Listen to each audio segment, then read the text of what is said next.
Hello. So we're going to get into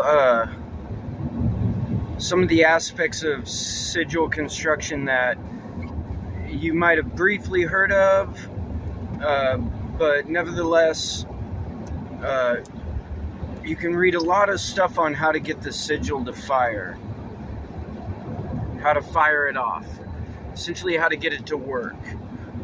One thing that I did for a while and then decided that I personally didn't like was destroying the sigil after you make the sigil. Even if I do destroy a sigil, I'll oftentimes have that same sigil drawn somewhere else or tattooed somewhere else or burned somewhere else, even when I do destroy the sigil. I like to keep the sigils. I am of the house of belief that every time you look at it, it's putting into your subconscious mind that air quotes desire. So that being said, that aside, you can't simply just create a sigil and then destroy it and expect there to be a significant effect. I can't say there won't be any effect because the process of building the sigil is a huge component to it getting to work anyways. And if you're already at that point, then you've gone through that part of the process. So all isn't for naught. But I truly think that for me, the best way to fire off a sigil is through some kind of exchange of pain. And hand in hand with that is the proper use, which proper to me might not be proper to you. I'm just speaking generally. Sex magic. So coming to climax obviously is going to open this floodgate and you're able to cram things into your subconscious. Well, the same goes for pain. Bloodletting, body modification, physical confrontation, not necessarily negative. All these things are great for firing off a sigil. So those are going to be the things that I suggest first. You can pair firing a sigil, you can pair it up with a lot of kind of sympathetic magic, creating a shrine for the same desire.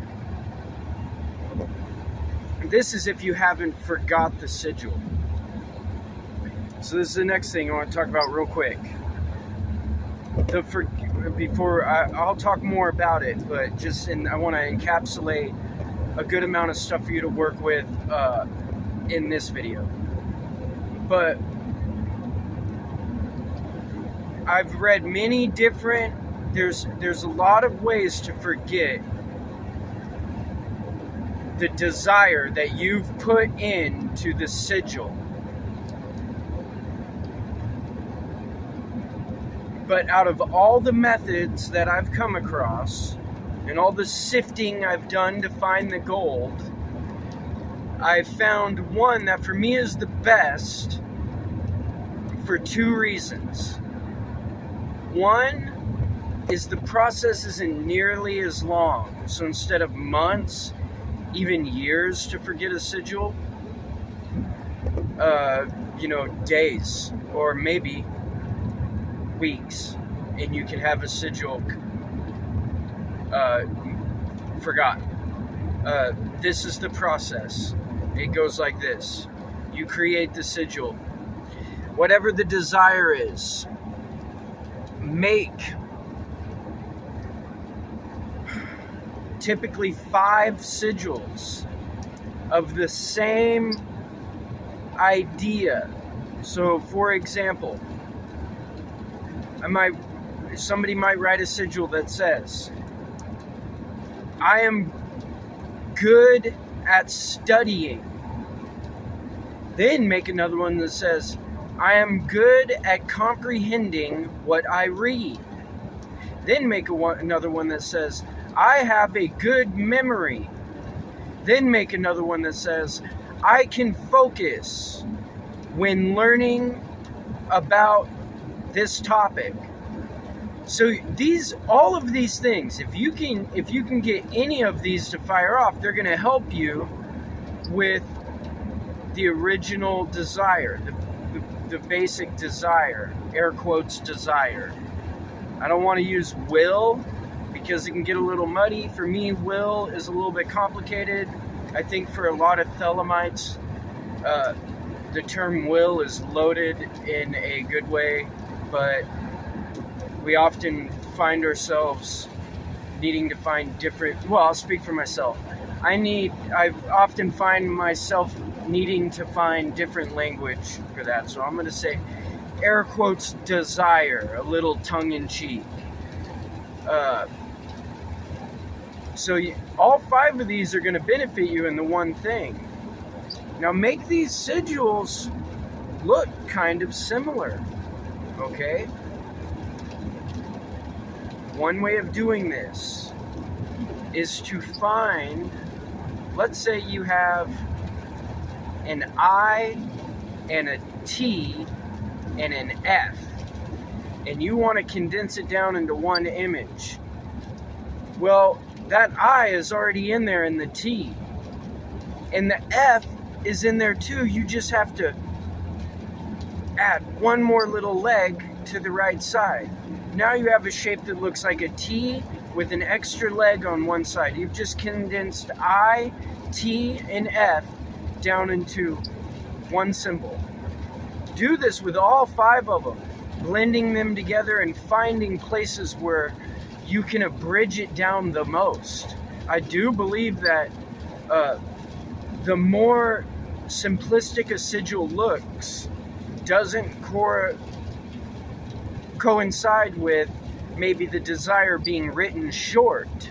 You could write a paragraph and condense it down into a sigil that looks just as simple as one that says, I am healthy, right? So, that being said, now you have 5. Now put those in a box. Put that box away. Alright? I'm not superstitious, but I do add layers to things for the mind theater, if you will. And so I'll do things like I'll put that box away, but I'll put a black cloth over the box. Think about how black absorbs all light. It absorbs everything. That's why it's black. Like white is the absence.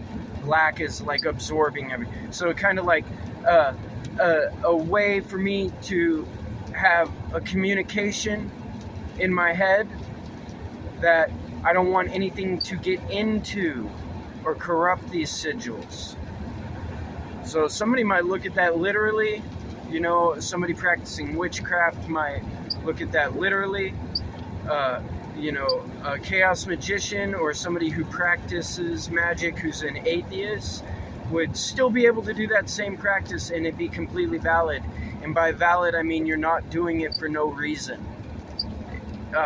So there you go. There's one little piece that took me a while before I came across that exact formula, and I kind of paired it up with some other formulas.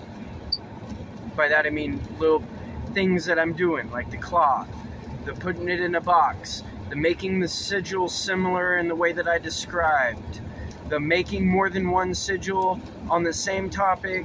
And so then what happens is you take that box out, and if you can take that box out and you lay those sigils down and you forget which one is which, you don't even have to forget the desire anymore. Now you get to hold the desire in place in your mind. You know what you started out with, but you still have that extra oomph, that forgetting what the sigil does for it, right? You want your subconscious to be doing the remembering so it can hardwire you. So I'm gonna close this video off, but please send me a text to know that you're actually watching these videos and that you're getting these videos. I'm going to be archiving these anyways, I think. But so between the last video and this video, the one thing we really didn't get into was making the multiple, after you correspond the consonants with these magical alphabets, use the thing that I said in this video where I'm talking about laying those, you might have an M, right? Well, if you look in that M, there's a Z in there too, right? So maybe you have Z and M and N in your run, right, of consonants. Well, you can fit all those into just the shape of the M. You've abridged it down, make it tight, give it curves. If it looks magical, you're doing it right. You don't have to use an alphabet. If you never construct a sigil using a magical alphabet, you're fine. Just make sure that to you, it has an appealing look to it. Something that looks magical. Alright, I'm going to upload this. Probably take me 30 minutes to upload this to YouTube, but then I'll send it to you through Instagram like I've been doing. This video too, if it comes across anybody else's path, everything here is, stand behind it. So if you want to learn more about this, I'm a Thelemite and I practice Thelemic magic, but chaos magic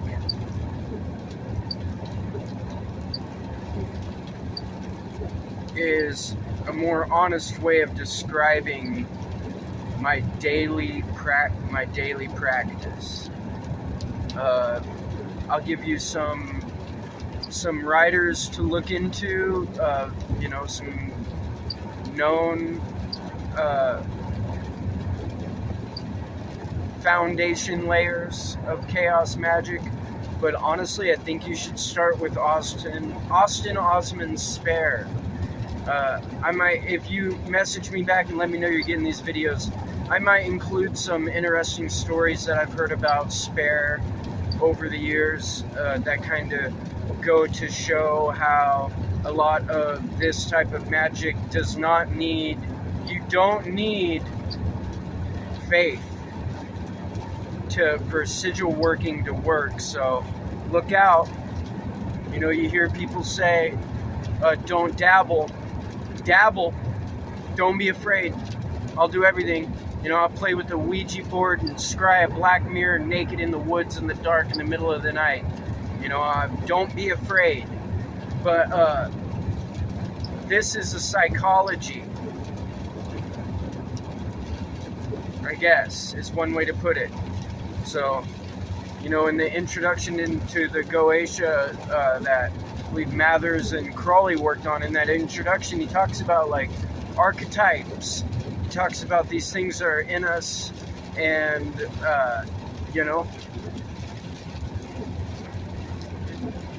they're aspects of ourself that we're conquering, we're laying foundations for. So I'll make another video talking about this in a more modern, non-magical way if you want me to. If that helps you be motivated in doing this, you do this, it's gonna work.